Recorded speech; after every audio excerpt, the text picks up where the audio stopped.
Assalamu alaikum YouTube görüşçüler dostlar, çarbakerler, kasaplar. Bugün satuğa Aksu rayonundan 9 baş buka satuğa çıktı dostlar.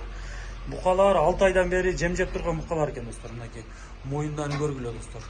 Төөндөр көчүндөй болуп кетти. Машалла.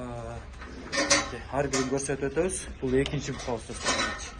Формаларын шашпай көрүп алгыла.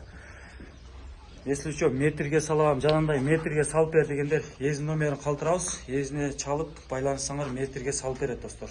Азыр веске чакканда ошо метрге салышат экен көп. Аны касаптар өздөрү түшүнөт дейт. Мынакей көргүлө. Букалар Аксуда достор. Доставкалар бар. Кыргызстан ичи жеткирип берүү жолдору каралган достор. Езинин өзүнүн КамАЗы бар экен. Аягын жол киресин келишебиз дейт мынакей. 4 буштук букалар экен достор. Асты арты бирдей болуп кетти. Машалла.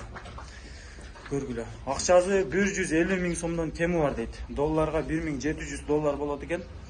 Чалып байланыша бересиңер, дагы содалашуу жолдору каралган дейт. Содалашып көрөсүңөр достор. Асты жагынан да көрсөтүп өтөбүз букалар.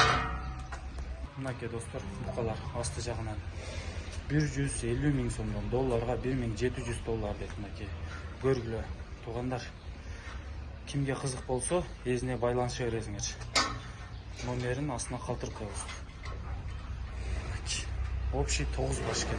9 тең бир маалда тең байланган экен.